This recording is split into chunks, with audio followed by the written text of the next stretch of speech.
Welcome to Windows on the World. This week we're going to follow up from an interview we did some time ago, which you can find at windowsontheworld.net. And it's called, What is Demonic Possession? Now, we're going to talk to Jerry Marzinsky again tonight. And Jerry's a psychiatric practitioner. And his case studies indicate that schizophrenia may be rather different from the but he comes to different conclusions down the psychiatric profession, let's put it that way. And we've done a very long interview with Jerry previously, which you can find at windowsontheworld.net, and we're going to talk to him again tonight, and we're going to try and expand on the information that we put out in that first interview. So Jerry's not only a mental health practitioner specializing in psychiatric care, but he's a licensed pilot and a scuba diver, and he's an avid explorer of nature and things that go bump in the night, which is probably why he started looking into the bigger picture of what this is about. That's the world of schizophrenia. So Jerry, are you there? I'm here. And if I were nuts working around all the psychiatrists I have all these years, they haven't caught me yet. Well, this is it. And what we've learned from this so far is quite expansive, and if people want to go back to that first interview, and please do, we're going to expand on some of what we did in that first show tonight. And I find this area particularly fascinating. It's an area that I've looked in for years, and the areas that surround psychology, parapsychology, and indeed the conclusions you've come to about psychiatry and psychiatric practice really tie into that, and people are going to find out how that actually works. And tonight we're going to talk about schizophrenia. Now, we're going to talk about the several different types of schizophrenia, but mainly what's called paranoid schizophrenia. And the symptoms of paranoid schizophrenia are extreme fear, hearing voices or commands, hallucinations, and the hallucinations and voices tell victims to do bad things, and often the victims of this see things that other people don't. We've gone into quite some depth on this before, and we're going deeper tonight, and we're going to give some case studies. Now, psychiatrists maintain that people suffering from paranoid schizophrenia have broken from reality and are psychotic or insane. And 4 in 10 psychiatrists, hang on a minute, 4 in 10, we'll get to that in a minute, 4 in 10 people suffering from paranoid schizophrenia will attempt suicide, and suicide is one of the leading causes of death, and the suicide rate is 5 to 10 times that of the general population. Now, also, what's interesting is several mass shootings have been done by people with paranoid schizophrenia. So, Jerry, I'm going to ask you first of all to explain how you got into this subject. Well, I graduated from grad school and got a job at Central State Hospital, which at that time was the biggest psychiatric state hospital in the not only the country but the world. I think there were about 10,000 patients when I got there, and every mental disorder under the sun was in there. But I was assigned to a psychiatric rehabilitation center where we tried to get these people stabilized and train them at jobs so they could go out in society and be productive citizens. And one of the things that I hit when I saw this is that the ones who were diagnosed schizophrenic kept sabotaging themselves. They would approach success, they would approach graduation with a certificate or a license in cosmetology or car repair or barbering, and they would sabotage themselves. And it's like, why are they doing this? The second thing I found, they kept going off their medications, and that was the only thing keeping them in our world, with what we call sane. And it was almost like they wanted to return back to a psychotic state, which is hell on earth. I mean, it's just it's awful. It's Yeah. And when you ask them why they did that, and when you ask the staff why they were doing this, staff would say, well, they're either crazy, they're lunatics, that's why they do these crazy things, or they don't like the side effects. And when you ask the patient, they will say, well, yeah, I don't like the side effects. Well, compared to going psychotic, the side effects are small potatoes.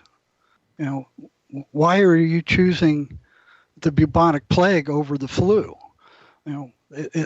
Psychosis is so much worse.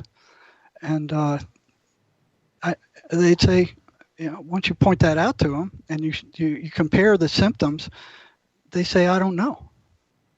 They don't know. They actually didn't know. So I actually wrote this stuff out, and one sheet was like, what side effects have you experienced from your meds? And then I gave them like 3 sheets of psychotic symptoms and asked them to check off which ones they had when they were off their meds. And then I would give them both sheets back, and I'd say, which is worse? 100% of the time, well, going psychotic is worse. Well, then why do you keep going off your medicines? I don't know. That went on for years. It was driving me crazy. It's the side effects. You show them that the side effects are small potatoes compared to where they're headed, but they'll go off their medications over and over and over and over and over. You just can't keep them on those medications. So it's totally irrational. Why are they doing this? Nobody on staff is questioning that. It's like, well, that's the interesting thing, Jerry, that the profession doesn't question it, and these experiences are referred to as hallucinations. But if you listen to our previous show and what we're going to be talking about tonight, well, maybe people will be able to come up with their own conclusions, and that's what we're encouraging them to do. But we're going to look also at the history of this and where it stands with over thousands of years, and how over the past, say, 100 years, with the advent of psychiatry, it's been taken into a completely different belief system. And as you say, these people are just medicated. So we're going to go into some of the details of what these hallucinations actually are, because we were talking about that just before the show, and I don't think we got onto that last time. But this idea of these auditory hallucinations, they're called, that people experience, or voices. Now, this is very interesting what you were saying about them being localized and non-localized. That was something that I picked up before the show, which I thought was extremely important. Could you just go into that? You mean hearing them inside their heads rather than outside? Yes, and then you were saying that there are examples where they hear the voices outside, externally. Oh yeah. Oh, yeah. What happens when these voices enter? And we have a transcript of a guy who actually went through it that we might be able to get to. But all of a sudden, the person starts hearing voices that sound like their own thoughts, but the intent is different, and they're constantly negative, awful, demeaning, derogatory, and it's a lot of confusion. It's like, what's happening here? What's happening to me? Now, then there ensues a struggle between the original personality and the voices, which are trying to get more and more control over the person. So there's always a lot of confusion and struggle at that point as to what they think the voices are, how much they're going to give in to them, what they should do. Everybody thinking they're crazy, they're knowing something's wrong, but they don't know what it is, afraid to talk to other people about it. But as the voices get stronger, so as they continue to cave into them, these things get stronger. They generate more negative emotional energy, which is what they seem to feed off of, and they will move from inside the person's head to outside. Once they're inside the person's head, they can fade out, and they can kind of blend themselves in with all the hundreds and thousands of other thoughts that you have during a day, and they sound just like your other thoughts, but their content is way different. It's always consistently, unswervingly negative, and it's a fixed pattern. It does not vary. So psychiatry says, hey, these are hallucinations.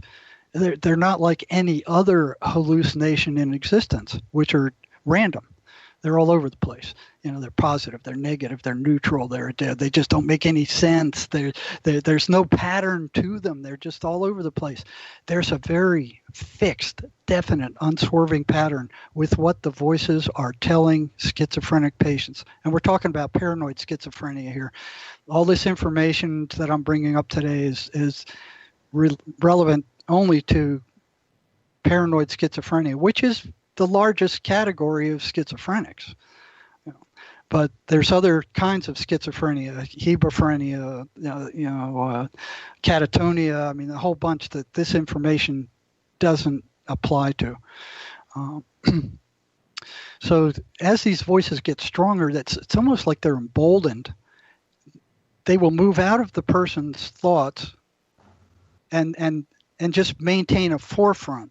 So they don't have to disguise themselves as the person's thoughts anymore. I mean, now they're taking on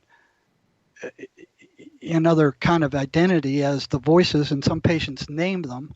Other patients are confused as to whether they're who these voices are actually them, or are they something different, or what's going on at all. When and how does that delineation happen, though, Jerry? For instance, if they're just a voice, then it becomes a name, it becomes a real entity.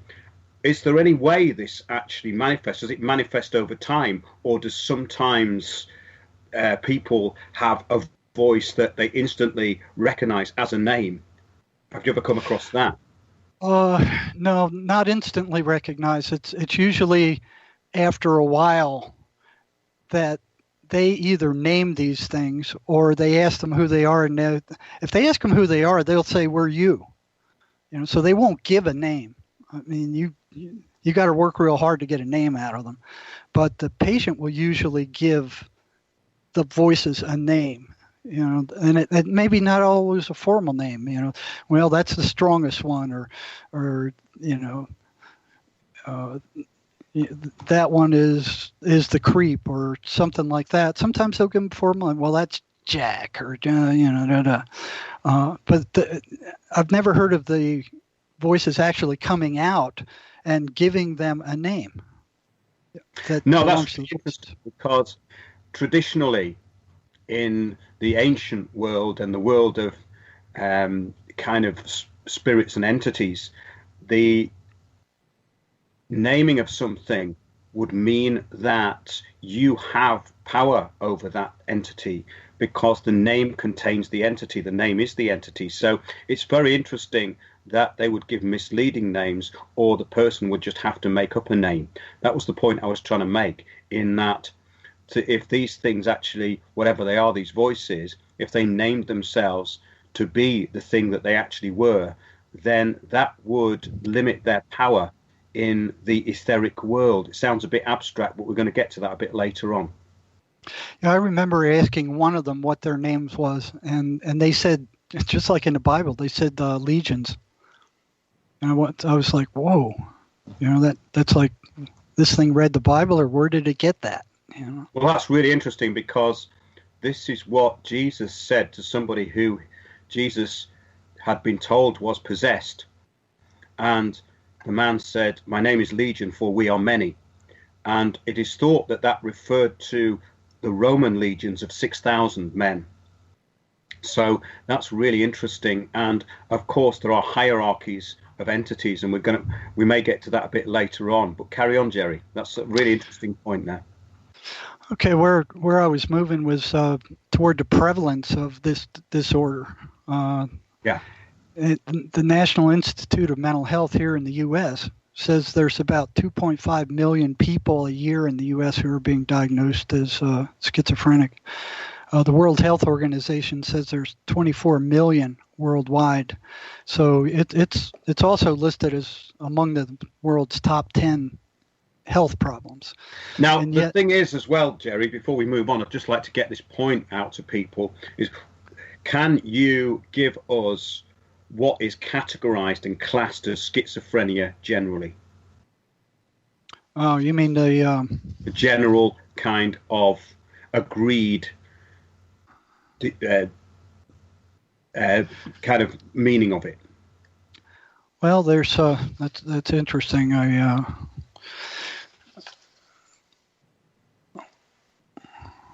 Okay, I can pull it off my head, but I have a listing here. Let me do it from mind. Okay, so if you're going by the clinical, what the psychiatrists say, okay, these guys are, they'll come in, they'll be having these voices, and they don't know what to do about them, so that they're either forced into a psychiatrist or they're desperate and they go into the psychiatrist. They tell the psychiatrist, "Hey, I'm hearing voices. What's going on here?" And the psychiatrist will say, "Well, you're schizophrenic. We have a treatment for this. We can put you on some medications that'll weaken the voices, and it's possible you might be able to live a somewhat normal life if you stay on them." Right. And if the patient asks, well, what does it mean to be schizophrenic? Well, okay, you drop down out of their professional terminology thing, and that means you're crazy, you're insane, you've broke from reality, you can't be trusted, you're psychotic, you're a lunatic. We can't trust anything you say. You're 3 sheets to the wind. You're not one of us anymore. We don't know what's wrong with you, and it kind of scares us a little bit, but we got some medication that we can put you on that, kind of keep you out of trouble with everybody and kind of calm you down some. But you got to take it for the rest of your life. There is no cure for this thing. Well, that's psychiatry, isn't it? Yeah, it's basically rock psychiatry and putting people onto drugs. But that's interesting that you say that. So somebody who goes to a psychiatrist or psychiatric practitioner basically says, "I'm hearing voices," and they get put into that very broad category of schizophrenia straight away. Is that what you're saying? Well, pretty much. I mean, they say they hear voices, and usually the voices are telling them things that are make them paranoid. So along with that comes your voices are not real. They're hallucinations, and they're hallucinations because you're crazy. Nobody else is hearing them. You're out of touch with reality, the psychiatrist's reality, and the general reality that we all generally agree to, and you do stupid, irrational things, and we're not going to listen to anything you have to say about your voices because they're unreal hallucinations. And if we listen to them, we'd only be making you worse. So who do these people have to talk to? I mean, they've already scared away all their friends. All of a sudden you say one of your friends is hearing, voices telling them to kill themselves and tell them rotten. I mean, it's like, whoa, you kind of move away from them. So and it becomes a hassle for these people to deal with other people, because while they're interacting with the person, they got these voices in their head screaming at them too, and sometimes they get confused about who they're talking to. So, they'll answer the voice to the person they're talking to, and the person they're talking to looks at them like, what's wrong with you? So it's much less a hassle for them to just isolate themselves and stay away from everybody, and then they don't have to figure out what's going on. And also the voices are telling them, this guy's out to get you, or you can't trust anything he says, or he's a dupe, or what a creep, or they work to isolate the person. And then the schizophrenic person withdraws so they don't have to deal with society or anybody else. But that just leaves them wide open for continued attack by the voices. So what happens is they become more and more isolated, and all the interactions become negative. In other words, interactions with other people become negative. So in other words, it's a bit like the old-fashioned superstition around what we now term mental illness. So nothing's changed. In other words, the new form of superstition is psychiatric diagnosis, and the diagnosis then creates the fear. Well, they're kind of automatically thrown into that category of, hey, this is a lunatic. They call it schizophrenia, but I sense that the psychiatrists are a little bit afraid of these people. Yes, but that brings us to the next point, which is that psychotics do crazy, unexpected, irrational, dangerous, and self-destructive things constantly, and nobody on the staff of these institutions that you worked at could explain why. Now, maybe we should go into some of these case studies. You have done this before, but I think you've got something to add to that tonight, haven't you? Yeah, it's like nobody was asking, why they do these things. And I've talked to scores of staff trying to, why do you think they're doing this? And the big one was like, they're crazy. That's what they do. That's what crazy people do. It's like they can explain anything by saying, yeah, they're lunatics. They're crazy. That's what crazy people do. And then when it got into they're not taking the antipsychotic drugs and continuing to, revert back to a psychotic state, almost seeming to want to do that by quitting their drugs, then they say, well, it's the side effects, and we kind of touched on that. But when I first got into the hospital, there wasn't anything in school that prepared me for what I was about to see. And just some of the ones that kind of come up as I was first going to work there is we were sitting in the cafeteria, and the talk of the cafeteria for that entire week had been a psychotic guy who had cut off his penis with a razor blade, and they sewed it back on, and it was the talk of the cafeteria as to whether it was going to take or not. So everybody wanted to know if it was going to take. So it kind of tells you a little bit about, the culture in there. And then I had a friend of mine worked on one of the other units, and I was eating lunch with him one day, and I said, well, you know what, I'd like you to ask this guy why he cut off his penis. And he said, okay, I'll go do that. So we met a couple of days later, and I was thinking, well, what did he say? He said he didn't need it. I went, oh. It's like, all right, well, that's, that was like, well, that was a kind of like an inkling to how these people think, and there's not they don't try to figure out how these people think. They don't try to. They just say, they throw them in the trash and say, you're broken, you're irrational, you're crazy, or, but they have so much to teach us. They have so much to teach us about how the mind works, and traditional education and psychiatry and psychology are blowing that off. They're looking a gift horse in the mouth and just throwing it in the trash can.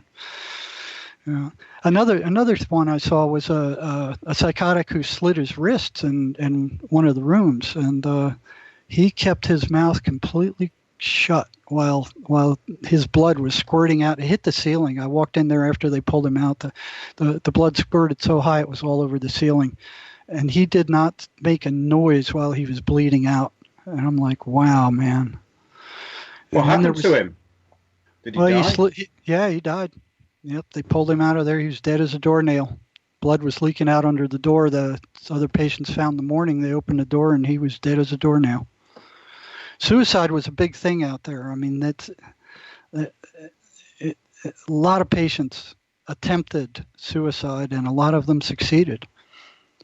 But, then there was an airline pilot they brought into the building for the criminally insane, who had murdered his wife because he believed that she was turning their son into a homosexual, and he killed her.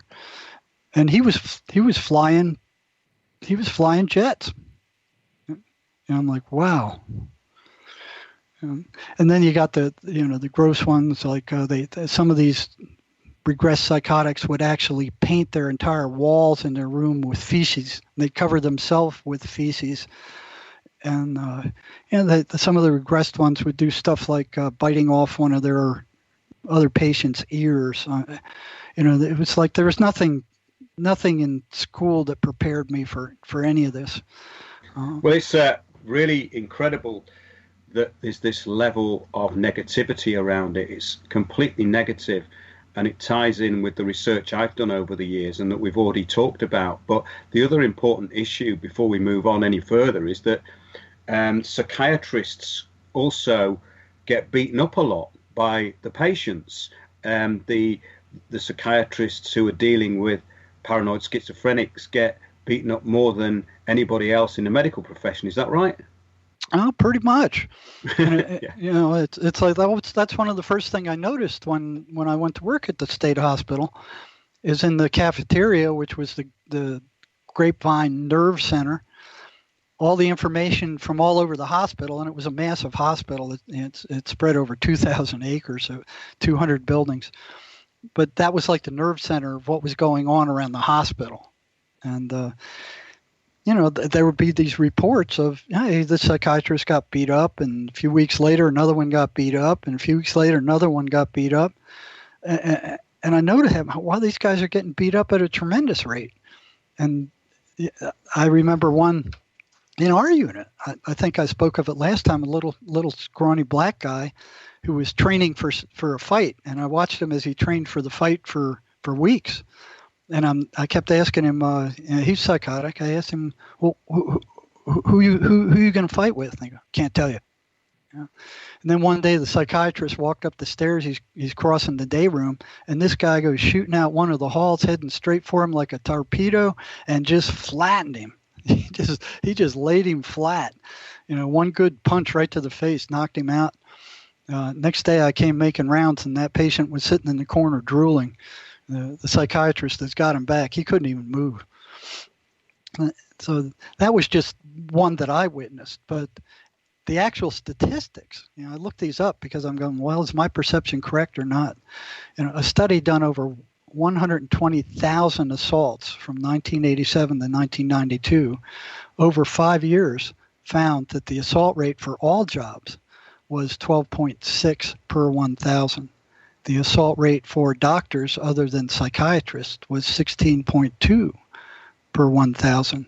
The assault rate upon psychiatrists was 68.2 per 1,000.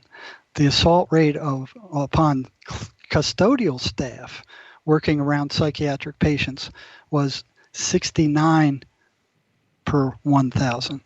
So here you have a custodial staff who are around these patients 24 hours a day, and their assault rate is 69 per 1,000. Psychiatrists at the state hospital would only see these guys, you know, for 20 minutes a month, and they were getting pounded at the same rate as attendant staff who were around them all the time. You know, so you kind of think about that, and you know the assault rate is 5.4 times that of workers in all other jobs. You go, well, what are psychiatrists doing to piss these guys off so fast? And if they're only seeing them 15, 20 minutes a month, and they're getting beat up by these guys at a rate higher than anybody else on the hospital grounds, what's going on there? You know, they're all different psychiatrists with different personalities, but they're all getting beat up. You know, so it's like they didn't look real dignified after getting beat up either. So I didn't know what was going on, but I found that very suspicious. Now, many years later, while I was working with the criminally insane in the state prison, I found that there was the voices who were telling psychotic patients to attack psychiatrists. Who they believed were poisoning them with the medications they were prescribing for them because the side effects are awful. So I asked one schizophrenic guy, I said, how do your voices respond when you have to go to the psychiatrist? Now, these are his exact words. He said, the voices get mad around psychiatrists. They didn't want to go to the psych appointments. They didn't want me to talk to the psychiatrist. I got very mad at the psychiatrist during appointments, and I didn't know why. So that was very interesting. And later, other patients told me their voices told them to attack the psychiatrist. So that proved to be interesting. And then more interesting still is some other statistics here. The suicide rate of both schizophrenics and psychiatrists, both of them are 5 times higher than the general population. So the Journal of the American Medical Association in 1973 reported that the suicide rate in the general population in the U.S. was 11 per 1,000. The suicide rate of psychiatrists was 65 to 1,000, or 5.9% more than the general population. The estimated suicide rate for schizophrenics is 5.8 times higher than the general population.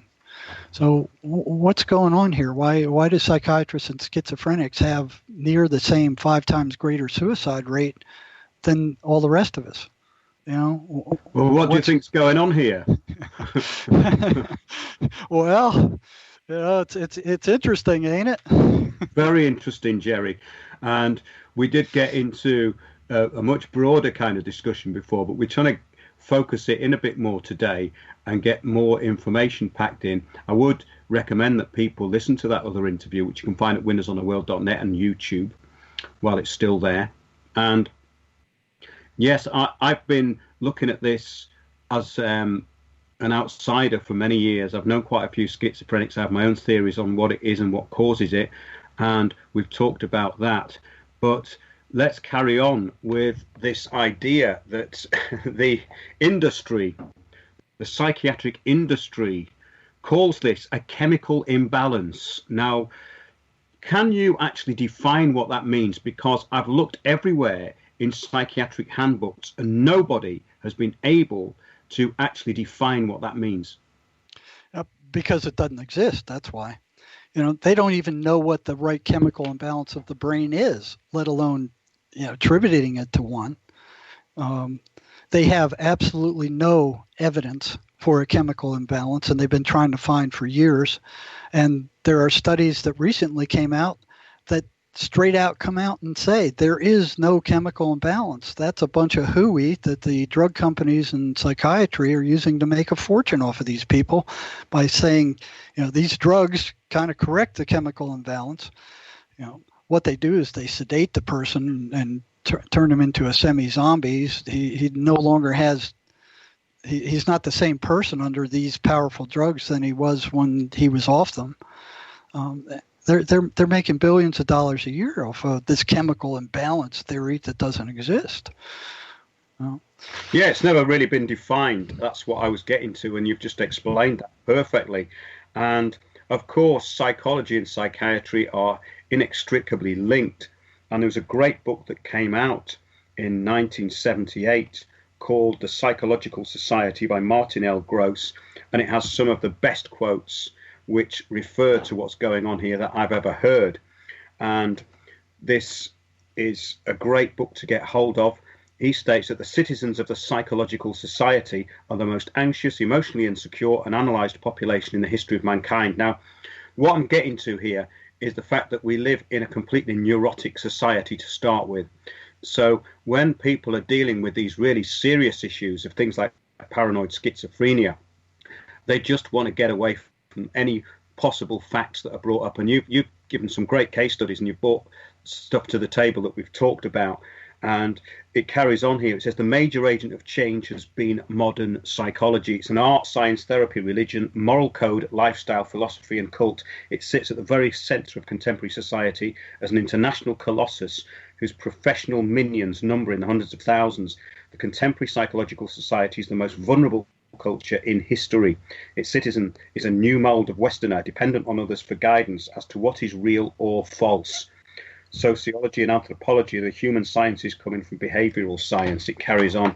Now, this jargon of psychology, it's become the currency of an entire civilization, and psych speak would arrive before Orwellian news speak. So the thing is that a lot of this stuff is coming from this new paradigm which is controlling society, and there's a lot more in ancient traditional viewpoints of this, in my opinion, and also for the cures of it. And even if we go into modern times, when you would get places like Broadmoor, which is a very famous mental hospital in this country, psychiatric institution for the dangerously criminally insane, And I've been in that place. I actually performed to the patients, and seeing people that desperate and drugged up, basically like zombies, the living dead, walking around in this hellhole of negativity, was quite disturbing.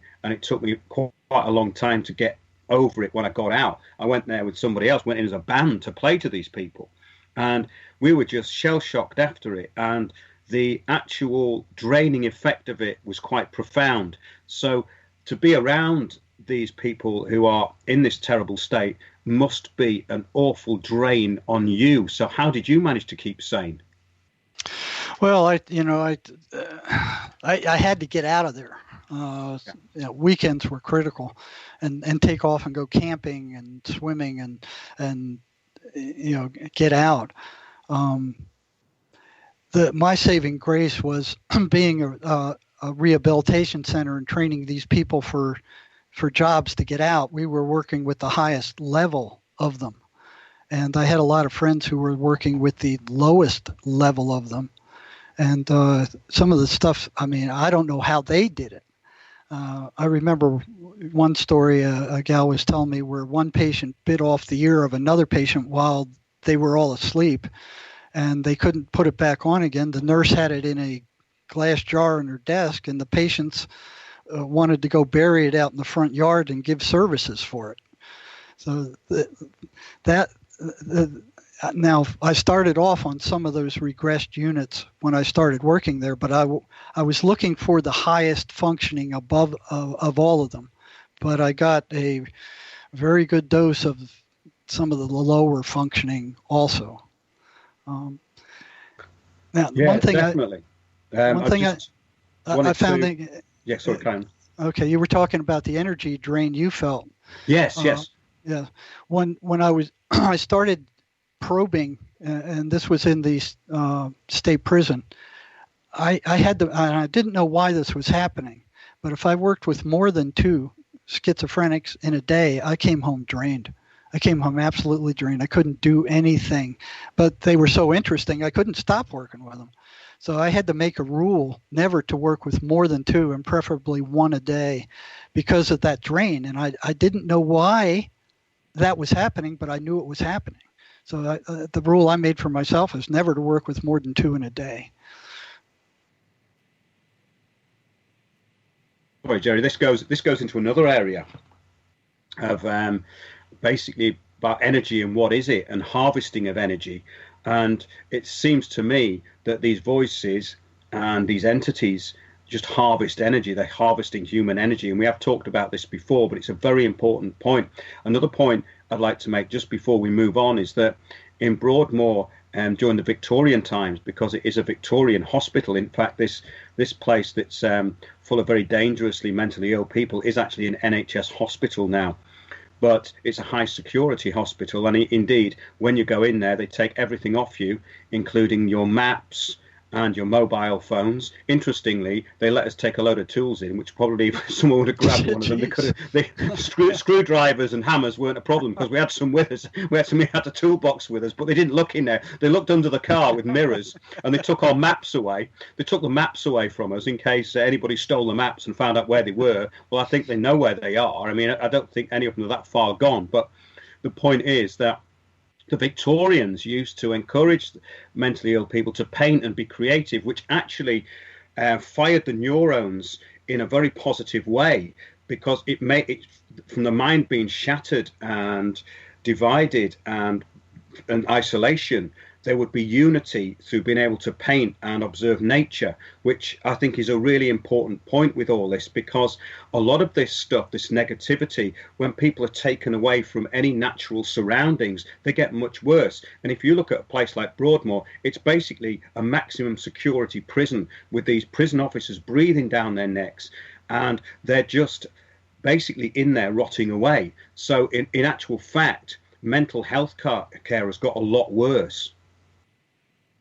I fully agree with that. That at the state hospital back where I was there, they had music therapy and some other things. I mean, they had a full-time music therapist or 2 of them, and they had the rehabilitation center I worked for. So they were actually trying to do something for these patients. But as time wore on, that stuff started dropping out, and then Proposition 13 swung through from California, basically saying our taxes are too high.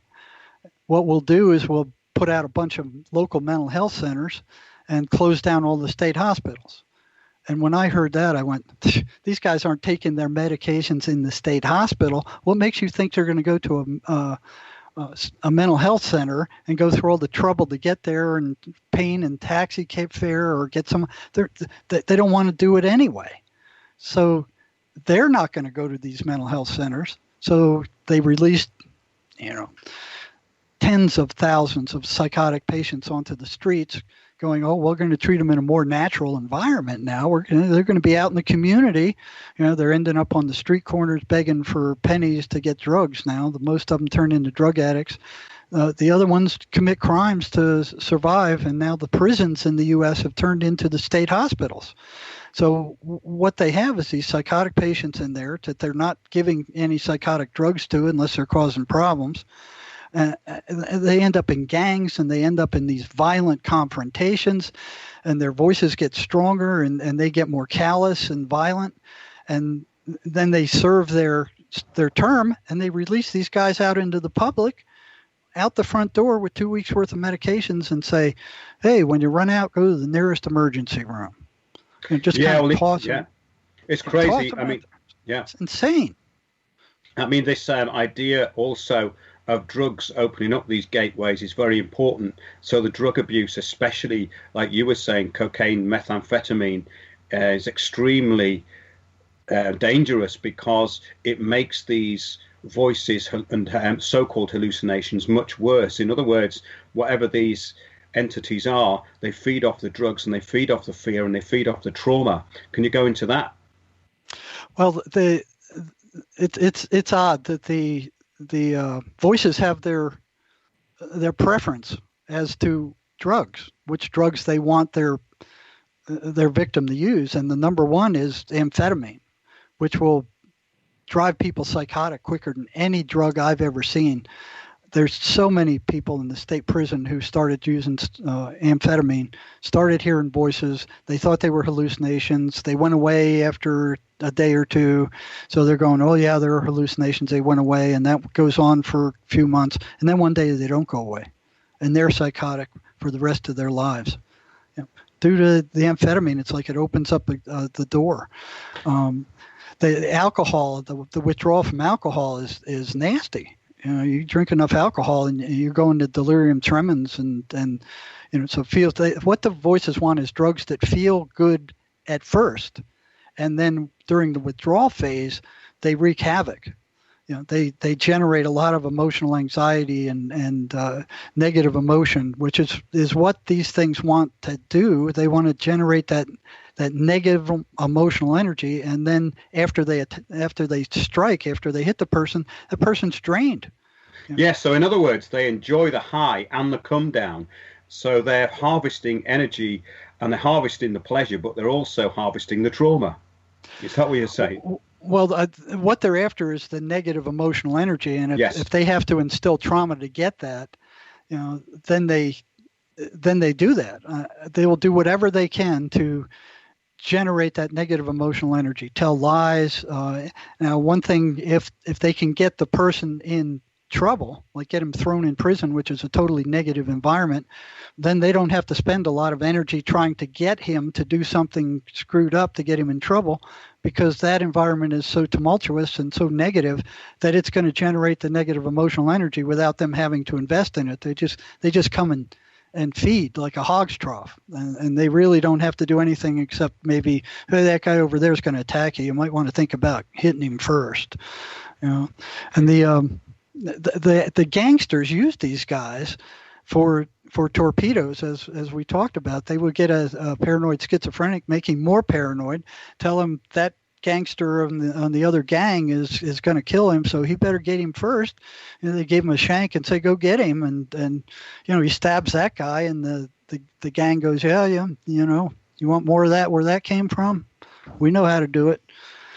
So, well, this is basically like black magic, isn't it? This is what black magicians are doing, but these people are doing it with these physical zombies that are being used to attack people. And yes, it's a very important point you just made, though, that often mentally ill people are used to attack other people. It's happened to me. I mean, these people who are suffering from delusions are often used by people as proxies, which is absolutely despicable. But it's all part of this kind of misuse of energy and this interruption in the unified field of things, really, because all this seems to start with negative energy or negative vibration being put into situations and into people. And I think the bigger picture of it is extraordinarily interesting. And we're trying to keep it on track here and keep very practical, because we went into some of these ideas before, and over the next couple of weeks we're going to expand on it. We've done quite a lot on parapsychology and also this idea of entities attaching themselves to people, not just in a negative way, but just in not in the way of paranoid schizophrenia, but in the respect of parapsychologists studying this kind of thing. And it takes us into a much bigger area, which the Catholic Church in particular has been very instrumental in writing down the whole history of this and what their interpretation of it is. But of course, it existed way before then. And I've been looking at some of the history of possession and entities. And as you're saying at the beginning of the show, Jerry, this just goes back thousands of years. It goes back as far as I can see, as long as we have been walking on the planet in whatever present form or form that we are today. In that respect, it's been here for thousands and thousands of years.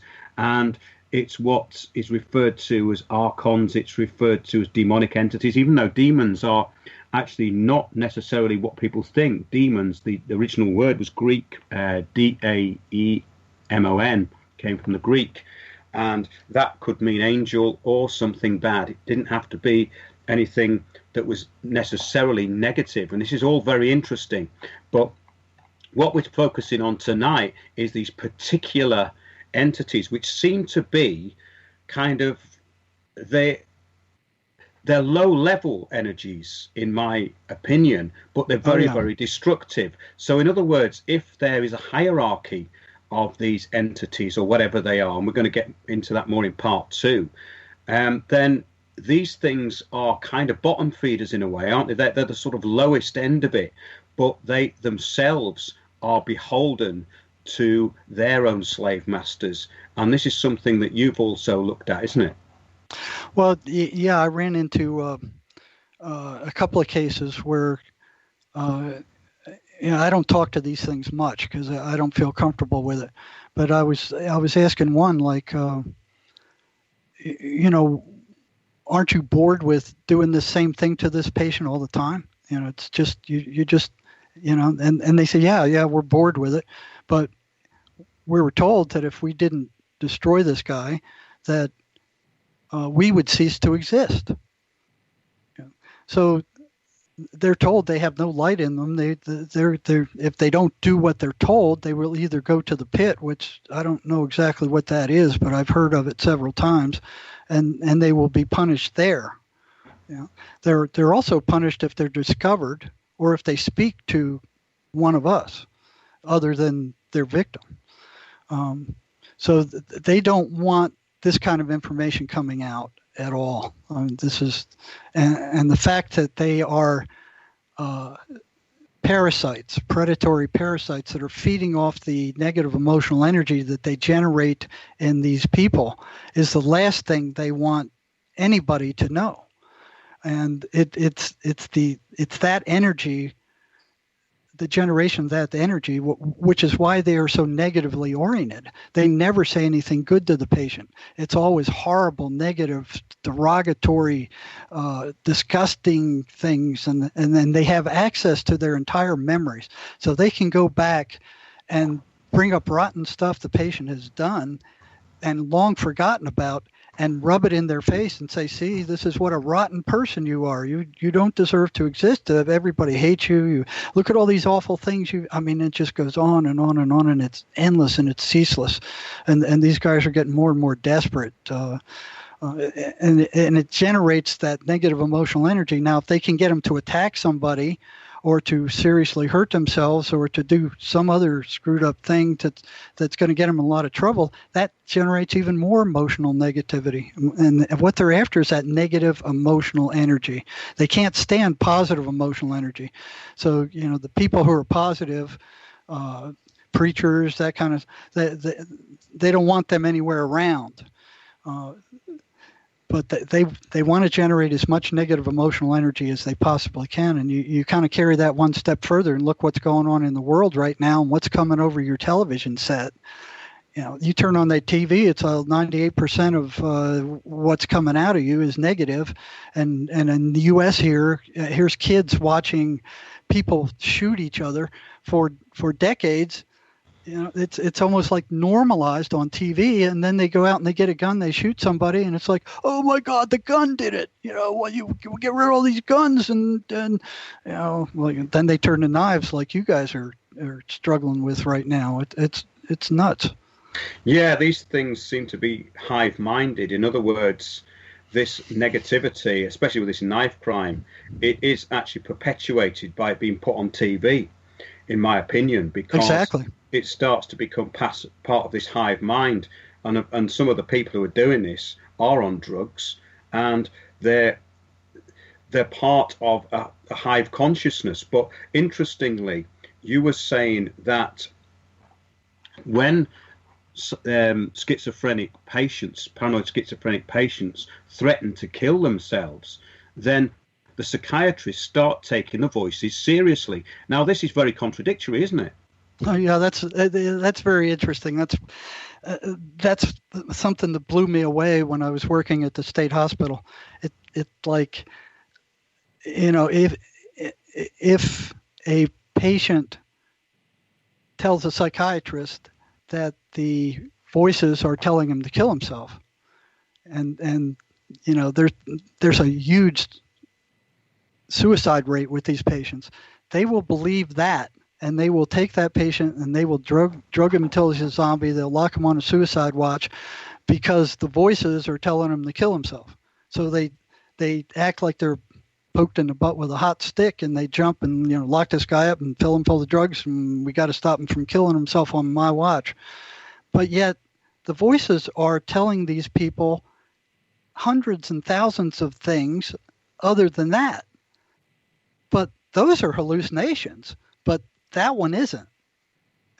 That one is backed by fact, of the high suicide rate.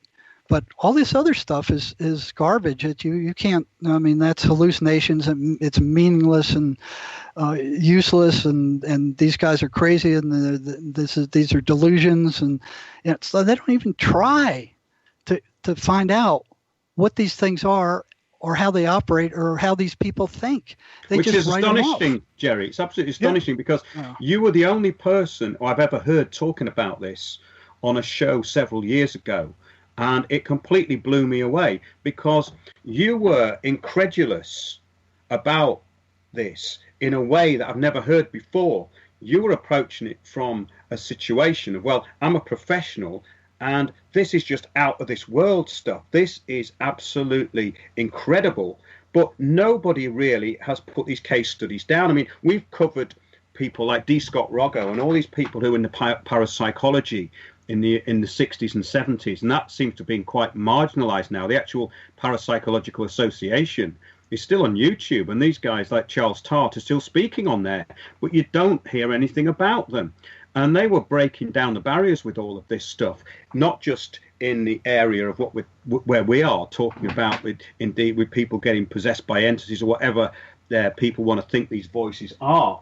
But also, we discussed The Infinite Boundary, a book by D. Scott Roggo, where people had actually become possessed or been taken over, and not always in this entirely negative way. There's one story of an artist who was actually quite well known, Swain Gifford, who got taken over by somebody else.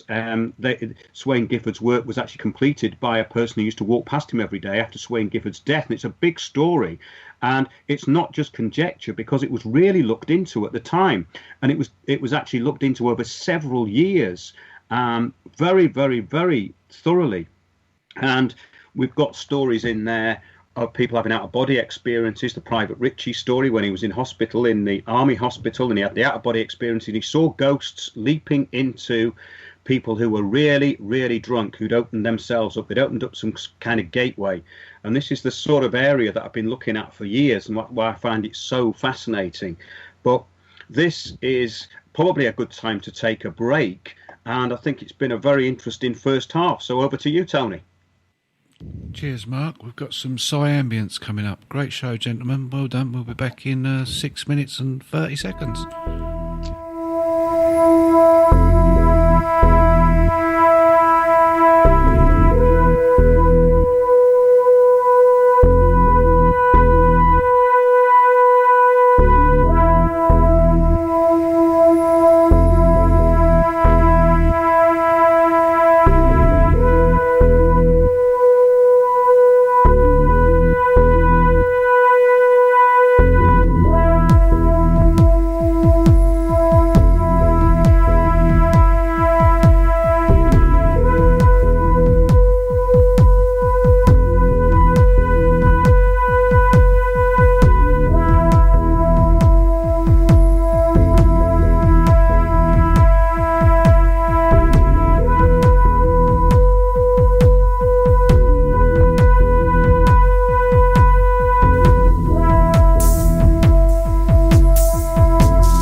Welcome back to Windows on the World. I'm here talking to Jerry Marzinsky with Tony Hurst, and we've had a very fascinating first hour. We actually did another show with Jerry, which you can find at windowsontheworld.net, and it's called Are Demons Real?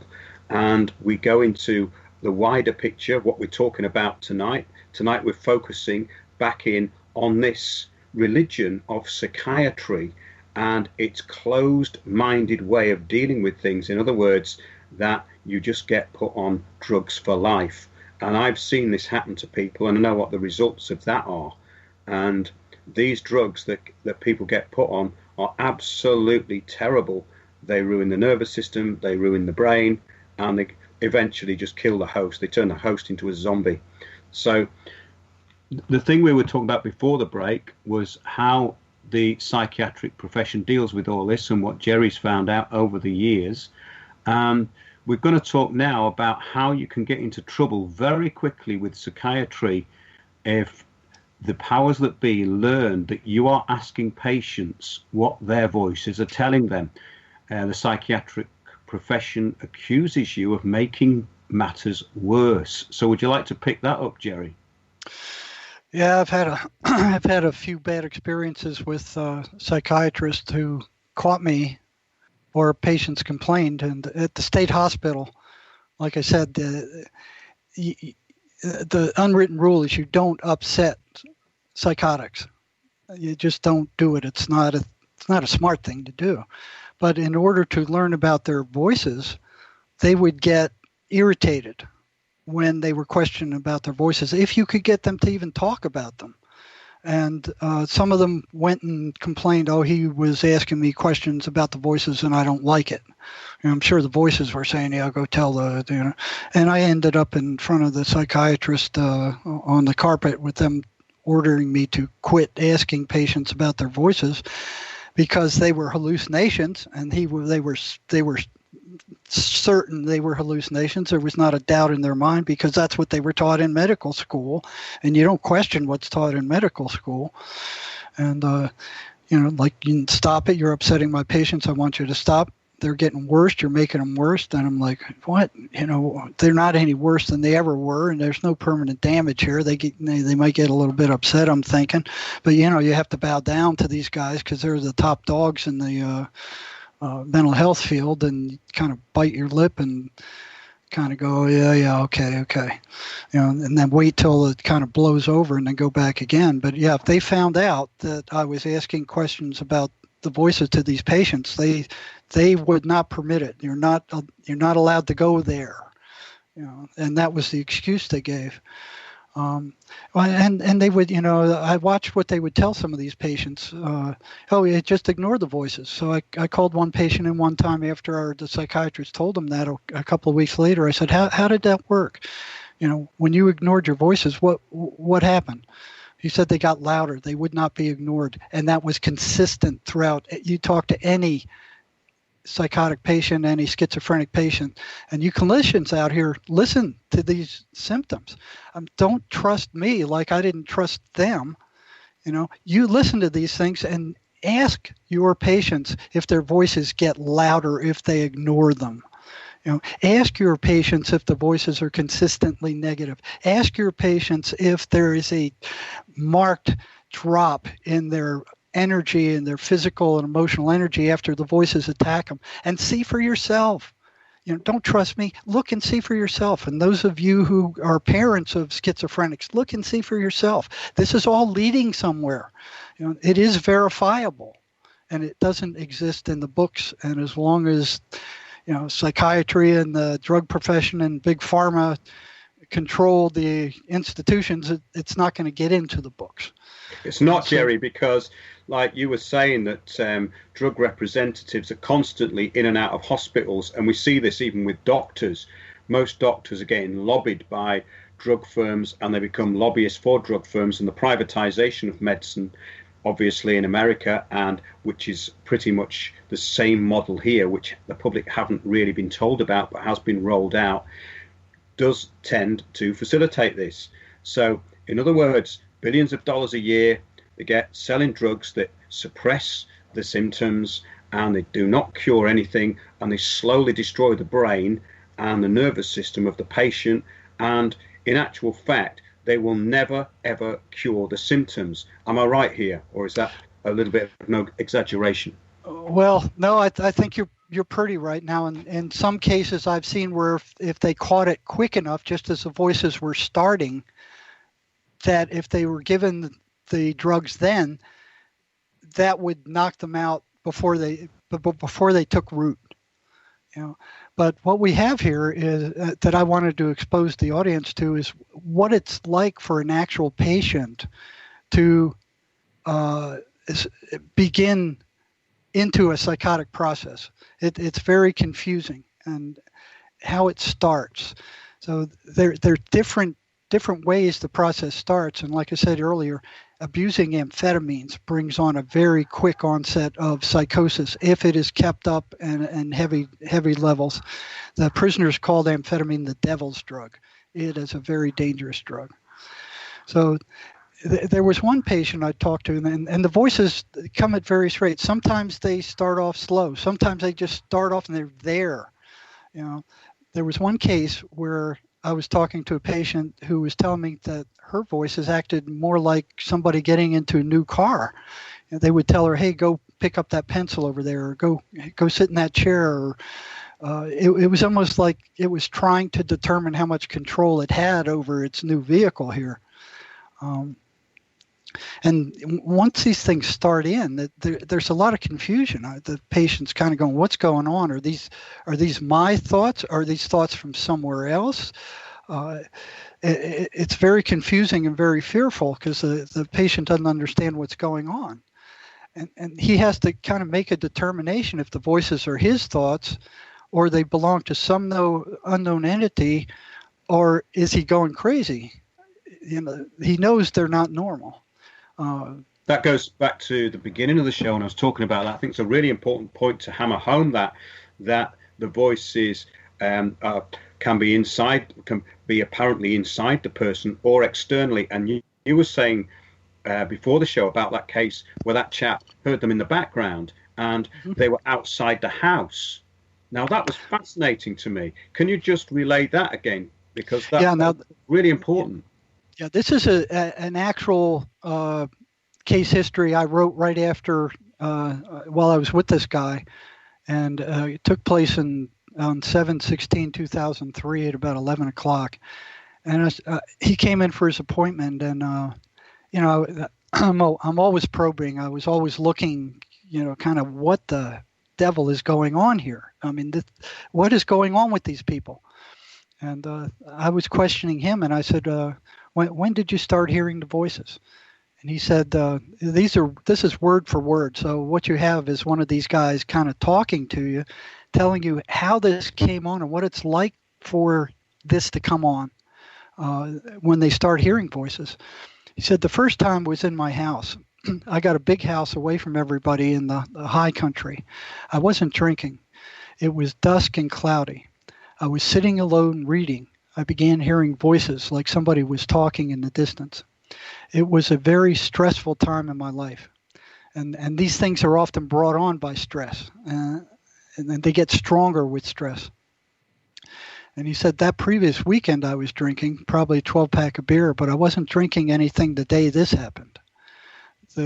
My nearest neighbor was 300 yards away. I was sitting there reading when I heard voices from outside my house, like on the dirt road in front of the house. People walked their dogs up and down and around that dirt road all the time. So hearing voices from the front of the house wasn't all that unusual. I had a fountain and a fireplace going at the time in my house, and the wind was blowing outside, as it always did up there. After 15 minutes of hearing the voices, which should have moved on if it was somebody walking their dog, I went to check what people were doing outside my house with all the talking. It was unusual. I finally decided to get up and look out the window. There wasn't anybody out there. I got curious. I could still hear the voices, but I couldn't make out anything they were saying. I went outside and looked around the house. There wasn't anyone there. At first, I thought it may have been a combination of the fire and the water fountain, and I went outside. But now that I was outside of the house, I couldn't hear the fountain or the fire, only the wind blowing through the trees. But even so, I could still hear the voices. But when I concentrated, I could tell the difference between the wind in the trees and the voices. I looked all around the house, but found nothing. I determined that it must have been the wind carrying the sound of the voices from my neighbor's yard. His yard was a few hundred yards off. So you know how sometimes the wind carries the sound of voices in lone places. It was mostly flat out there, and I knew how far voices could sometimes travel if the wind was blowing the sound. What struck me as strange was that I could still faintly hear them inside and outside the house. I went and checked the back shed to see if anyone was hiding there. I peeped my head in cautiously, but no one was there. I heard the voices for about 15 minutes this first time before I decided that it must be the wind blowing from the neighbor's yard in the distance. It was the only reasonable explanation I could come up with. This is the very first time I noticed things were getting a little weird. And I asked him, the voices this time, however, appeared to be coming from outside your head, right? Not like compulsive thoughts you mentioned earlier. He said, yes, they were coming from outside my head. They were definitely not my thoughts. So I asked him, so did things go on this way for a while, or was there a break about 2 weeks where there was nothing like that happening? He said, I continued to drink, though, and to cope with my problems by drinking. So, that's alcohol is one of the things that the voices want them to drink. He said, then one night I got up early in the morning to go to the bathroom, and I could hear the voices again coming from a distance. I went outside with a flashlight and looked around. There was nothing there, and there was no one on the road. Again, it sounded like the wind might be carrying the voices from one of my neighbor's houses, but it didn't make a lot of sense that they would be up talking 2 or 3 in the morning. I heard the voices at night a few times when I got up to go to the bathroom late at night. Once I got the flashlight and went and checked all around the backyard and the shed. There was nothing there. And then later on, he goes on to say, I started hearing them through my TV, and the control, it was the TV was exerting control on me. It may have something to do with my wife leaving me. So apparently his wife left him. I looked at the registration for my truck one day, holding it up to the light, and I could see lightly in the background a stencil that said void. I came to the conclusion that I didn't really own the truck. The government only wanted to give me that impression. But the void written lightly in the background really meant that the truck wasn't really mine. They could come and take it any time. So at that point, he kind of snaps, and he looks at me and he goes, "What are you going to do with all this information you're gathering?" He said, "It's more evidence that I'm crazy, that I have to be put away. Why do you want to know all this? I'm not crazy. Are you collecting this evidence to use against me? Are you building a case on me?" I've heard this before, so I just roared with laughter, and I said, that would fit into your worldview, wouldn't it? Now, why would I go through all the trouble when all I'd have to do is write up some bullcrap about you and have you transferred to the mentally ill holding cells over to medical unit? I could make up some lie and have them haul you away. I could give them this stuff and have you haul them away. You'd go off like a firecracker, explode in their faces, scream and holler, and throw fits all over the place. And that would be a reaction to show you're nuts. And then I could use your crazy, violent reaction to make a case that you were really nuts. Now, who do you think they're going to believe, me or you? And why the devil would I go through all the trouble of asking you these questions about what you experienced if I were going to send you off to the medical unit and the psych unit. I said, if I was going to do that, I could have already done it weeks ago. So, yeah. What did he say to that? He kind of calmed down. I said, why? You're doing good. You're not causing any trouble. I told him you're coming to group. You're trying to straighten yourself out. You're doing well. And that kind of calmed them down considerably. And that's one of the things that you have to work at real hard if you're going to dig in this area, because these people don't trust psych staff, and for a very good reason. A lot of bad things have happened to them by talking to virtually anybody, especially psych staff, and especially in a prison, where everybody's paranoid anyway. Yes. Well, another point that I think is quite important here is that when this starts, the patients have a problem making a determination if the voices are thoughts or they sound like thoughts belonging to some unknown entity, or if their voices are indeed some entity, or whether they're actually the patient themselves. So you're saying that there's some confusion to start with. Is that right? Yeah, there's a lot of confusion and a lot of fear.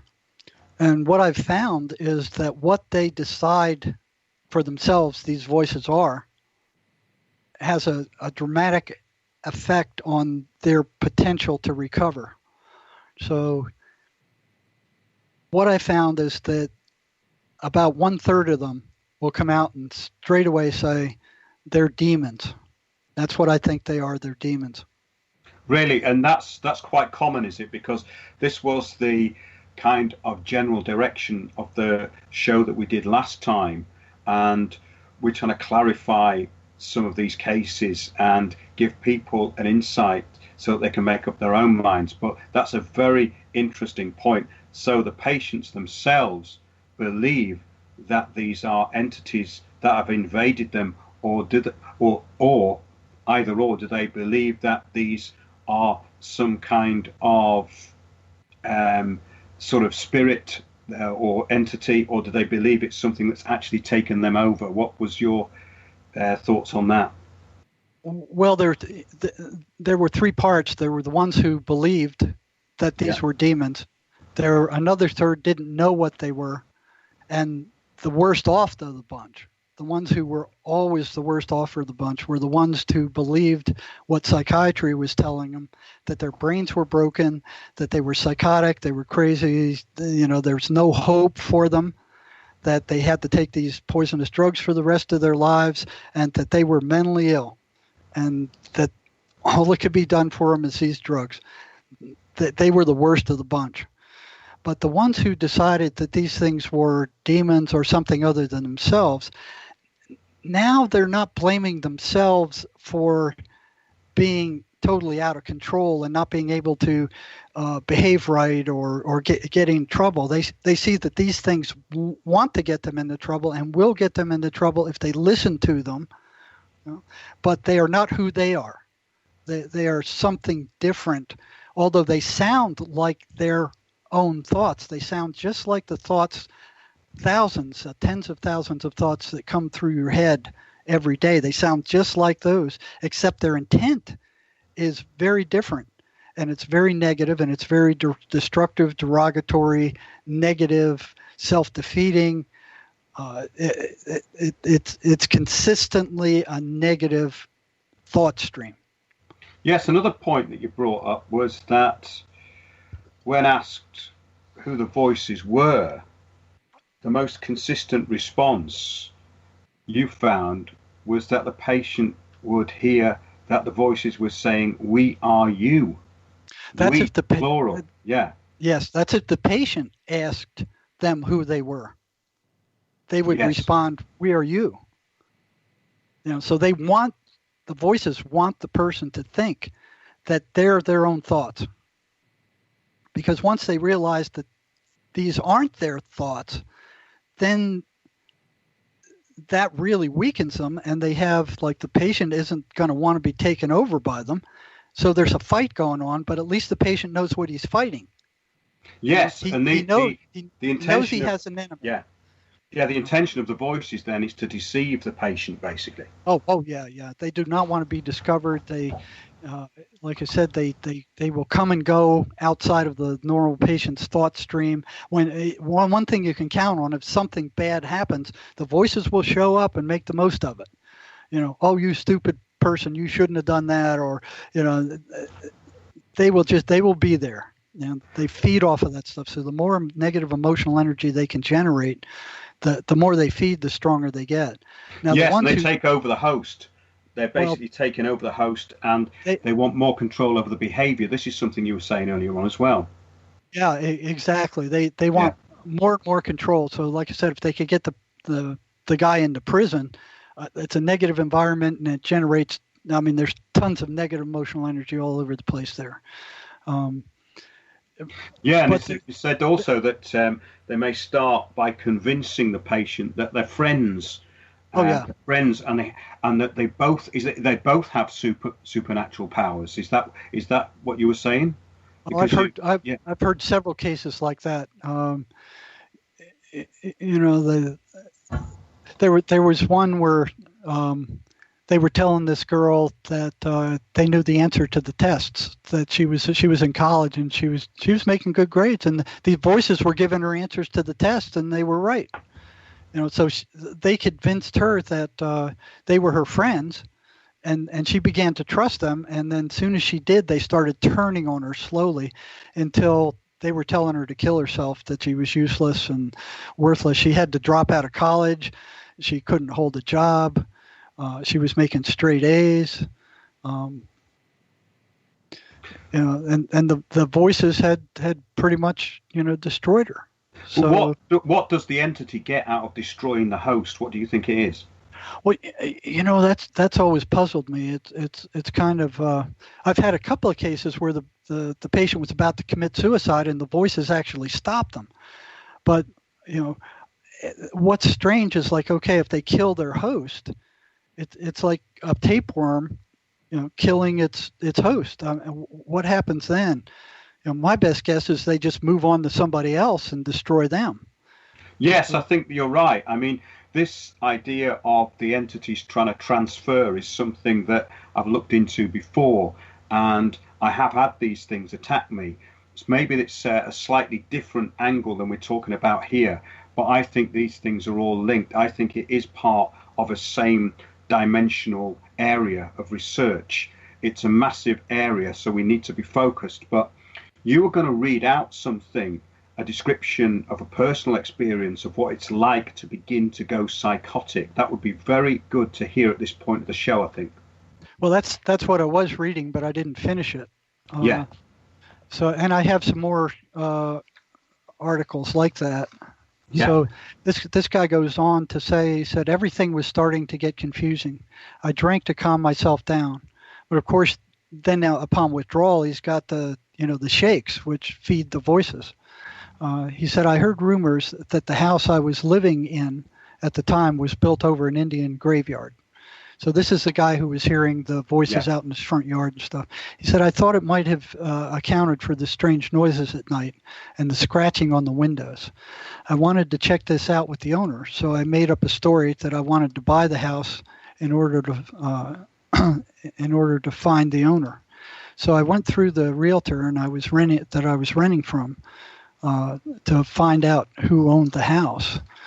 And when I reached him, I asked if he might be interested in selling the place rather than continuing to rent.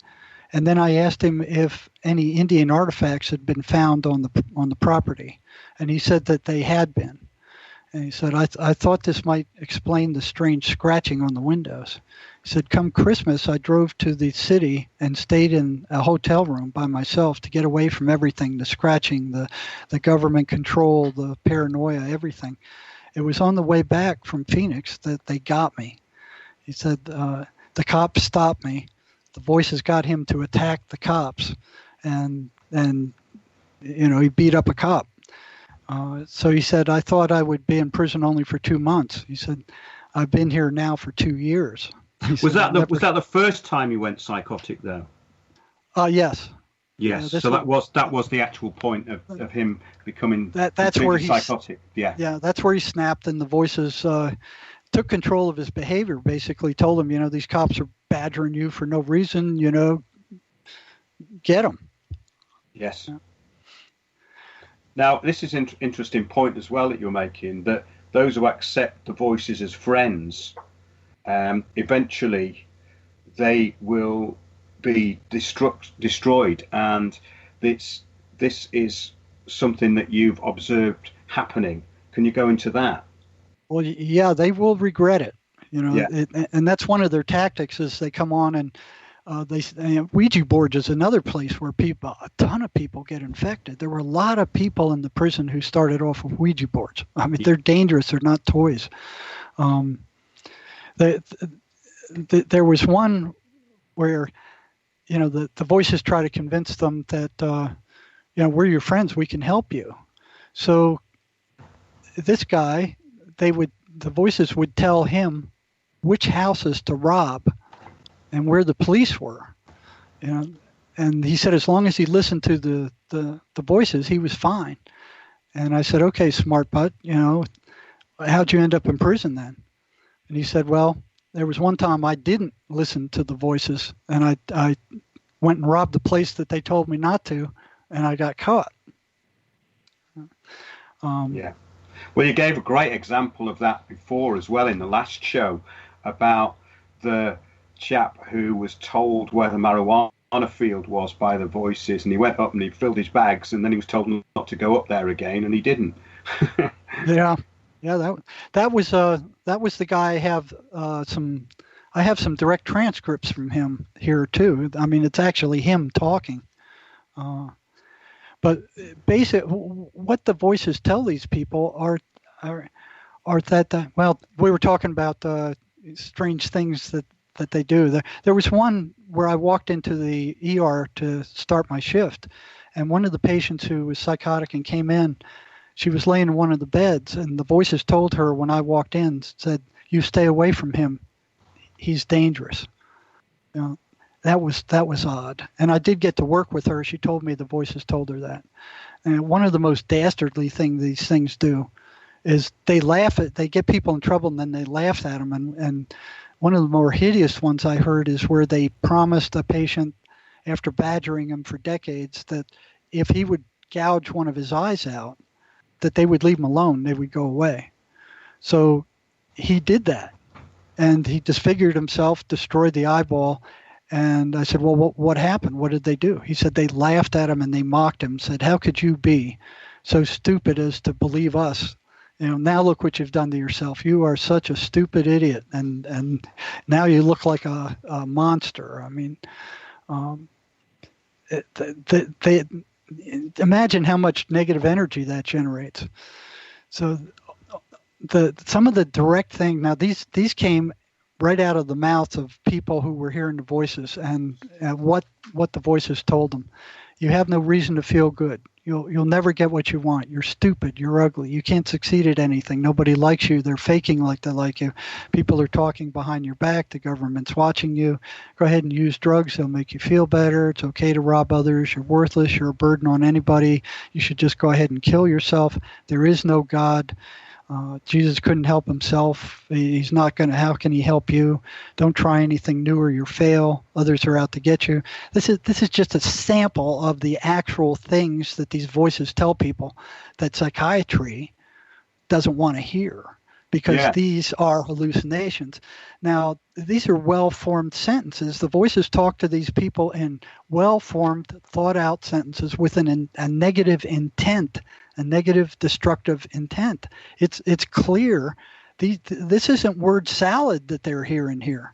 Now, all other hallucinations are random. They're totally friggin' random. They're all over the place. They're good, they're bad, they're negative. Does this sound like, I mean, you can see the pattern in just this one page. It sounds like the tormentors are actually tormented themselves. And this is what we talked about before. In other words, they were miserable creatures who were under some kind of control themselves, and their only way, or their only knowledge of any way to carry on, was in this hellish world where they would be preying on other people. Is that a good summation? I think so, because they don't seem to be very happy characters. Yeah, I've never heard one laugh. I've never heard one crack a joke. It was always this heavy, negative vibration that was just draining. Now this is very different from any other kind of clinical hallucination. You can see that there's a well-defined pattern here, and this pattern is predictable. I went from one side of the U.S. to the other, 2,000 miles away. The voices that patients were hearing in the state hospital 2,000 miles from here are the same voices that they were hearing in the prison and the psych hospitals and the ERs 2,000 miles away here in Tucson. It's like they're all made from the same cookie cutter. Yes, they're all coming from the same dimension in a way, or that it's consistently negative, like you're saying, and you've explained that really well. Now, I wanted to bring something else in that we talked about, which was the devil worshipper, the Satanist, who said he was actually given energy by these entities. Oh yeah, that guy was spooky. I didn't spend a lot of time with him. He was as spooky as any of them. He wasn't. He just caught my attention. And if I saw a psychotic guy who I thought there was something I could learn from, I'd call him in the office and kind of grill him, which was kind of nice, because I had the authority within the prison to do that. You couldn't do that in the state hospital. But I pulled him in, and I knew he was a devil worshiper, so I started asking him about that. And I said, one thing I don't understand was, all the other patients I work with who hear voices are drained; they have no energy. But you look. I've been watching you. I've been watching you for weeks. You look like you have plenty of energy. That I know you're hearing voices. I read your case record. Where do you get the energy? Where does it come from? How come you have energy and none of these other guys don't? And I knew he was a devil worshiper. And one of the first things I asked him aside from that was like, well, what does a devil look like? And I was expecting this hideous, ugly. No, he said absolutely beautiful. He's absolutely beautiful. And he was given these details, and I'm like, wow. That's not what I was expecting. I'm thinking to myself, but he said, yeah, he's gorgeous. He's absolutely gorgeous. Well, that's really interesting, Jerry, because in the old tradition of looking at this stuff through the eyes of the church, this is how Satan has been described by people, that he can appear as this fantastic creature or light, and it's all down to the way that the interpretation is going on and how the entity manifests itself. But the Satan, or the devil, is the main controller of a lot of these lower demons. So maybe that's why this fellow was getting some energy, and these lower demons are so subservient. They're basically parasites, and they have to drain energy. Yeah, I think this guy was, kind of a couple of steps up from the regular ones. And what he told me about the energy thing, he said, they give it to me. And I said, well, who gives it to you? Well, those above me give it to me. And I asked, for what? And he goes, well, to get certain jobs done. And I didn't want to ask him any more about that. Yeah. So I kind of stared about that. So here he's getting this energy from another source other than himself, and it's not coming from any of the any victim, because he's not like the other psychotic guys. He's not like them. Well, according to Manly P. Hall, these two archdemons are Satan and Moloch. They're at the top of the tree. Well, I don't know where he stood, but he wasn't like them. But he told me he could astrally travel to a bigger prison, almost 100 miles away, and he knew everything that was going on with certain prisoners there and happening in certain cells. And that was like, wow. But the guy gave me such a creepy feeling.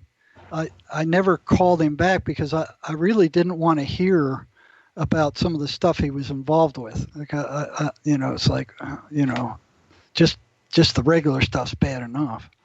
Yeah, well, the regular stuff seems to be that after the voices have attacked and they leave, they fade away for a while, the patient's energy levels will consistently drop to the point where they can't function at all. So they're just sat there absolutely drained. Now, this is the norm from what you're saying. Is that right? Yes. That's another thing, you clinicians out there, don't take my word for it. You go see it for yourself. Ask them after the voices attack them and leave. And the voices usually attack 3, 4 in the morning for some reason. Ask them what their energy level was before the attack and after the attack.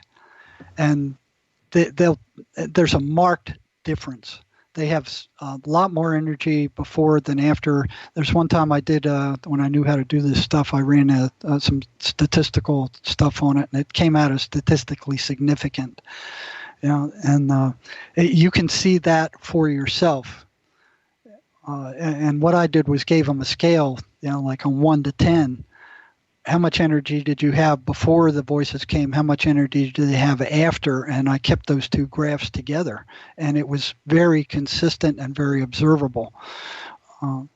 So those of you working in the field, watch for that. And also watch for the totally negative pattern of what these voices are telling these patients. They are not your regular hallucinations. They are not random at all. No, and I think people who are in this field should actually look at the history of this and really go into it and basically open their minds up, because once you start looking at it in the bigger picture and start looking at it as though we are able to communicate, or other dimensions can communicate with us if we open ourselves up. And basically all of the world of parapsychology is about this. It's about how we process information. That's all it's about. It's about how we process this information that's coming through this unified field and what impinges on it. And this is a scientific thing that can be looked at over eons. And it's not just out of a manual that was written in the sort of latter part of this century. And the handbook that these psychiatrists and generally the whole field of psychiatry uses is just something that comes out every year, and they keep adding more and more mental illnesses to it. Like, of course, we can have not just ADHD, but we've actually got disorders now for people who don't like doing what they're told by authorities who don't know what they're doing. Yeah, they had Southern Bell syndrome here, which kind of put, half of the southern part of the country. They gave the females a diagnosis. Imagine some psychiatrist got beat up for that by the wife somewhere along the line, because they eventually took it out. Homosexuality used to be in there as a mental illness. So what they do is they dream up these labels for illnesses, and it started off with a couple hundred, and now it's up into the thousands, and then the subclasses of these things, and they're just all descriptions of what people have. And I remember when I was going through abnormal psychology and you were studying all these things, I'd come out of there going, well, I got that, and I got this, and I got that, and everything that came up, it was like, well, yeah, I got a touch of that in there too. So it's like, and then the drug companies come up from behind and go, oh, well, you got this illness. It's in the DSM. We have a drug to fix it. We have a drug that will address that. And it's just endless. And you look at the TV commercials, and it's like drug companies are selling, and they're dumbing down the entire population of the earth. I just saw an Yes, a friend of mine had a disorder, and it was really to do with anger.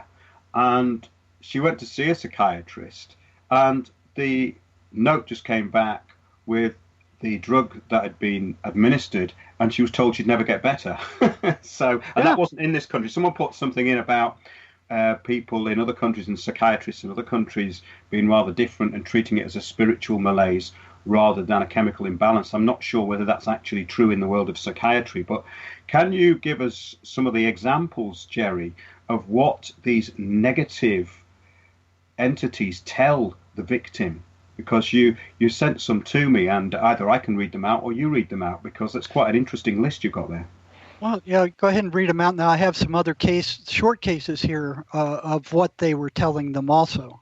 Okay, great. Well, some of the things that are on the list here include: you have no reason to feel good, you will never get what you want, you are stupid and ugly, you can't succeed at anything, nobody likes you, they're faking it, people are talking about you behind your back, the government is watching you, go ahead and use drugs, they'll make you feel better, it's okay to rob others, you're worthless and a burden on everyone around you, you should just go ahead and kill yourself, there is no God, don't try anything new, for you will fail, others are out to get you, hundreds of others, all consistently, unswervingly negative, derogatory and destructive.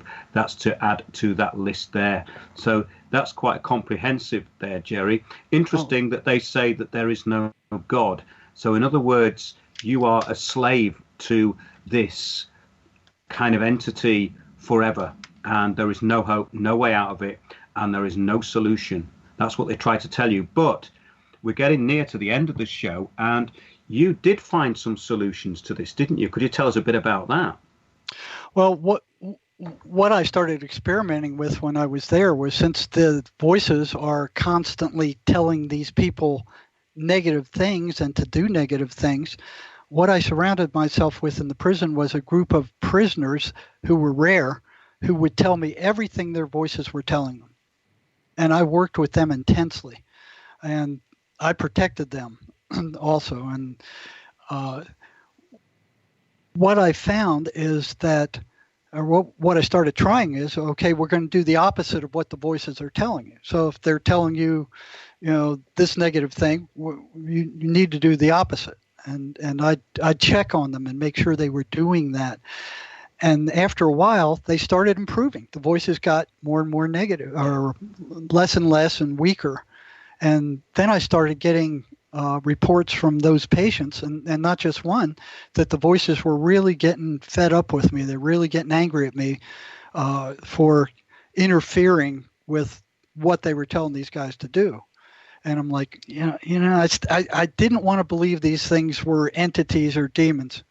I didn't. My denial system was tattered. I mean, it was beaten up. It was falling apart, but I still hadn't given up on it. And I was thinking that somehow this must be some facet of the patient's subconscious mind. I mean, demons, who believes in demons? I mean, and here they are coming in saying, hey, our hallucinations are getting fed up with you. They're really getting pissed off with you. And it's not just one, it's a bunch of them that, they don't see each other. It's a big yard. And I'm like, well, what's going on with hallucinations getting angry at me? Next thing I know, one of my TED top patients, who appeared to be doing very well, comes in, and he as he's leaving the session, he turns around and he looks at me and goes, what you're doing is very dangerous, don't you? And I'm like, well, I never thought about it. I mean, I thought these things live in your head. I'm not telling them this, but these things live in your head. They can't come out of your head. They can't come and get me. I mean, this is your deal. So I'm thinking that's the way it works. And that same guy, about 2 weeks later, he comes in and he knocks on my door without an appointment. He says, the voices have something they want to tell you. And I'm like, what? Yeah, they want to speak to you. So they want to talk to me directly. And he said, yeah. And that had never happened before in 15, 20. That had never, ever happened before. It was always the patient would tell me that the voices were calling me names and not to listen to me and get away with me. And that would come. The patient would interpret and pass that information to me, and then I'd pass information back to him. Tell your voices to go stick their heads where the sun don't shine and get lost, and it would go that way. The patient was always the intermediary. I had never had them come through and talk to me directly. up to that point. And I sat down and I was like weirded out. And I go, okay, what do they have to say? And I'm sitting there looking at the guy, and with a straight face, his voice slightly changed and got deeper. And these words came out of his mouth. They said, "You have no right to interfere with our way of life." And I'm like, our way of life, plural? That's not the patient talking.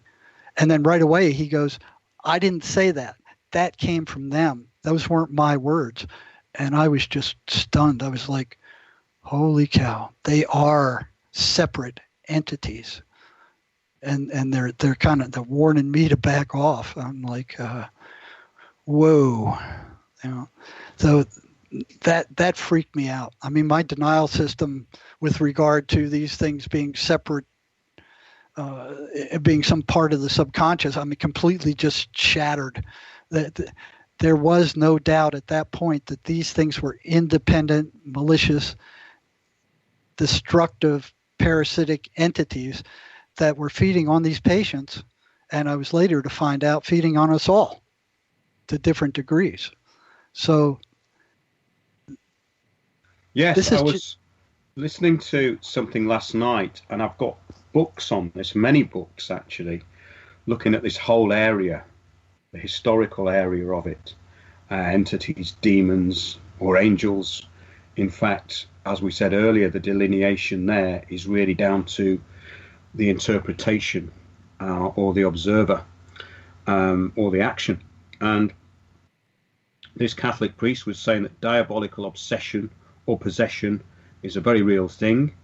It invades the body, the demon or entity resides in the body, and it becomes the demon's property. So the entity or the voices will regard that person as their property, which is very interesting and kind of backs up what you just said. But interestingly, the belief is that the soul will always remain free. So the soul can always be set free. And there was a purpose in the Catholic religion for priests to become possessed so they could fight the evil demon and get closer to God, which sounds very risky to me. But that's actually recorded in Catholic scripture. Well, there's a Father Pio that was alive during World War II, where they talked about him constantly fighting demons at night, and furniture would be thrown all over the place, and he would have scratches on him, and he was. I think they made him a saint, but his autobiography is very interesting. And I did run into one patient where the voices told me, "She's ours. Back off. She's ours. We got." Well, I've actually experienced that myself, and I was trying to get rid of an entity in somebody or telling it to leave, and I had a real battle with that, and I've told you about it. I'll go into it at some point, and we've talked about that, and we could maybe talk about that in the future, because that's fascinating. And it's a slightly different area than you're talking about, but it was very much related in the respect that I believe there was some kind of possession going on, not to the absolute detriment of the person at that particular point, but I believed it was going in that direction. And what happened to that person as a result of this entity really did back up what you've said. It was completely negative, and the life was ruined. And the only way out of that is for someone to try and deliver them from it or help them. And you've also talked about that in the respect that these entities can be encouraged to walk into a better place. Could you just kind of end with that? Well, yeah, there was a time where, I was experimenting with talking to them, but if that can be done, that would be the easiest way to do this. But it's not going to work in all cases. It worked with some of the weaker voices, where when I was speaking to them, they had told me they were assigned to this person. And they weren't, I knew they weren't supposed to be speaking to me, and they weren't supposed to be discovered. And I also knew that they were told by their higher-ups that they have no light in them, and that if they didn't do what their higher-ups were telling them, that they would cease to exist. So if they didn't torment this person and try to destroy them and do a good job at it, they would cease to exist. Or if they were discovered, like I did with one of these weaker ones, and if they spoke, they would be sent to some place called the pit, which I don't know exactly what it was, but whatever it was, they didn't like it very much. And so these things maybe get let out. They get let out and they get assigned to someone. It's interesting you use the word assigned, because obviously the signature and the name and all that sort of stuff, we can't go into that tonight, but it's very, very important as far as this is concerned, because obviously these things do not want to be named.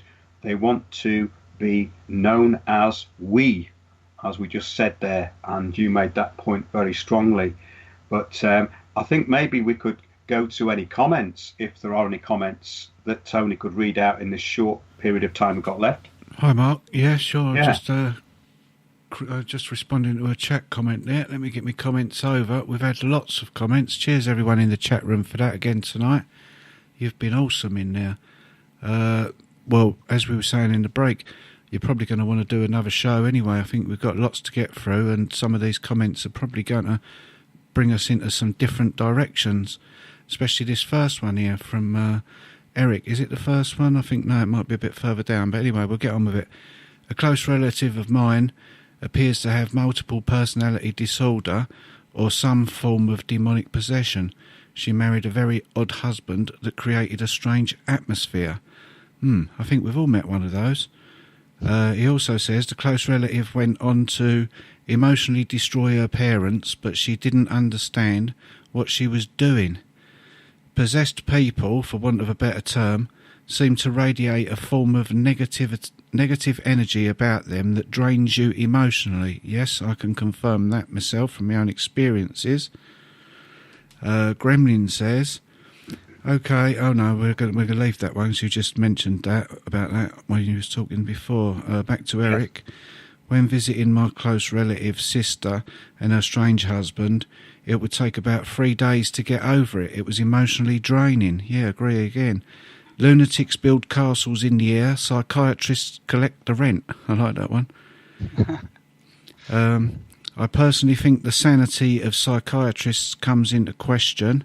And what about people that come out of a coma speaking in a different accent and sometimes a different language? Now, that's an excellent one to be getting into at some point. I think that's really important, Tony, because that's one of the major things that exorcists try and do to see if a person is possessed. They try and get the entity to speak in a language that the person doesn't know, or to relay information that the person has never had access to. So that's a really interesting point, yeah. Yes, speaking in tongues, I believe they call it. Well, I experienced that in Canada. It's a slightly different thing, but I believe it is a form of possession. People are inviting entities into themselves when they do this sort of thing, as they are doing with seances, channeling, spirit guides and all the rest of it. We've talked about that and the New Age and the dangers of that. I'm not down on everything there. There's also a bigger picture to this, which goes into a massive area, as you were saying, Tony. So we certainly haven't got time to get into that this week, but we will do in the future. Yeah, Stu wants to know, isn't psychology a Nazi gig? I've no idea myself, but one of you two gentlemen might know. Did they come up with it? We've been into the history of psychology and where it came out of. I think you'd find that it really came out of Sigmund Freud and the early part of this century. The whole idea of it is conceptual, and we have gone into that. We've gone into the Psychological Society. Read the book by Martin L. Gross, The Psychological Society, one of the best books on psychology and the promotion of psychology ever written. Yeah, okay, nice one. According to Gremlin, Freud was a Zionist, and Eric says so was Marx. But I'm not sure how relevant that is. It's not relevant at all to what we're talking about, but No. yes, these are true statements. However, we're talking about entities, or we're talking about people with mental illness here, commonly known as paranoid schizophrenia for this show. That's what we're concentrating on, yeah. Eric says... Well, Go on, sorry, Eric.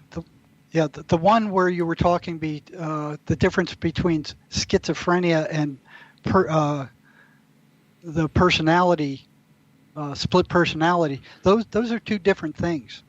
You know, the split personality will actually take on different personalities.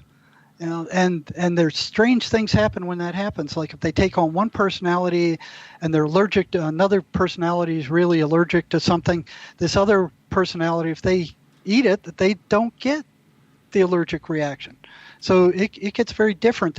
There's actually different personalities, and they're not necessarily negative or demonic. They're just different personalities. So yes, I think we were talking about that before the show, Jerry. Yeah. They're not just one. It's not just one entity. There can be multiple voices. Well, that was the multiple personality. Now, schizophrenia, they call that multiple personality too, but that's different. That these things are consistently negative where the others aren't, and sometimes these guys, the schizophrenic ones, they will speak in a language that they don't know. The voice will speak in a language that the actual patient does not know. You know, but they're two different things. I think we're drawing together something very important, and you have made that delineation, which is very good, because the thing is with this stuff, it goes into a lot of different areas, and multiple personalities, totally different to what we're talking about tonight. I think we have to make that delineation there. Yeah. I have a short case here thing. It's like a half a page. If you want me to read it, it's actually the person's words. We've got 1 minute. 2 minutes left. 1 minute. 1 minute? Mm-hmm. Okay, I'll just read the highlighted stuff. It says, he reported the voices told him that if he tells anyone about them, especially the psychiatrist, he will shoot him full of drugs and needles and send him to the crazy hospital. So here's the voices telling the patient not to tell the psychiatrist about him. Yeah, and I think that's I don't know how many times I've run into that in questioning patients where the voices come through and they tell the patient, don't tell him anything more. He already knows way too much.